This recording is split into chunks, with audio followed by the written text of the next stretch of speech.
मला ते म्हणायचे की रोहित तुझ्या झिपऱ्या वाढल्यात, जरा झिपऱ्या कमी कर.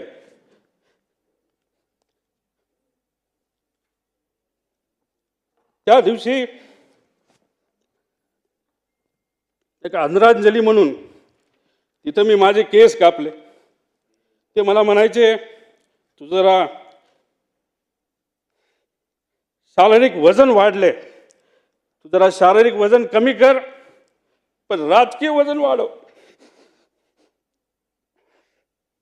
मी नुसतं म्हणायचो हो करतो, पण मी त्यांना शब्द देतो की माझी हेअरस्टाईल मी अशीच ठेवेल, शारीरिक वजन कमी करेल, राजकीय वाढवेल.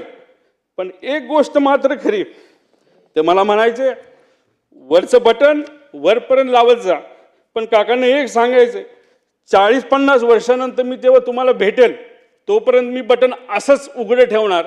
त्यावेळेस मात्र तुम्हाला भेटल्यानंतर हे बटन मी त्या ठिकाणी लावेल, कारण का शेवटी हे बटन असं ठेवल्यानंतर तुमची आठवण त्या ठिकाणी मला नक्कीच त्या ठिकाणी येईल.